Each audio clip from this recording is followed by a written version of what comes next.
Je veux travailler la cohésion sociale. Et dans cette cohésion sociale, je mettrai l'accent sur l'aspect religieux, sur le développement économique pour permettre aux gens d'être ensemble et créer des jumelages entre les villages. Mais pour la question de l'électrification rurale, préoccupe les populations de Haut-Lampane. Nous ne pouvons pas être traversés par la haute tension. Et ce que nous avions noté dans les communes comme Singue, Tangori. Tangori a pratiquement 0 village non électrifié. Pourquoi pas Haut-Lampane? Alors que nous avions les mêmes positions.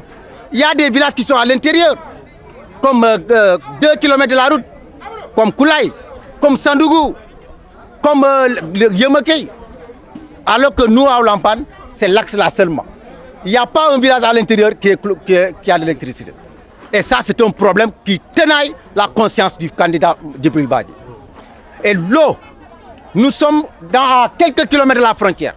Tous les villages qui sont à l'intérieur ne bénéficient pas d'eau potable.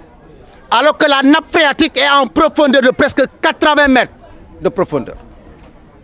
C'est pour cela, le premier combat, c'est l'électrification. Le deuxième combat, c'est l'accessibilité de l'eau potable aux populations de la frontière. Il n'y a pas de piste de production. Moi, j'ai fait jusqu'à Kanfounde, le dernier village en soutien entre dans le territoire gambien. Mais c'est catastrophique. Tu ne peux pas prendre un véhicule pour aller à l'intérieur.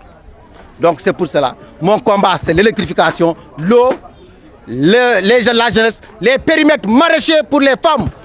Parce que la femme a toujours pitié de son enfant.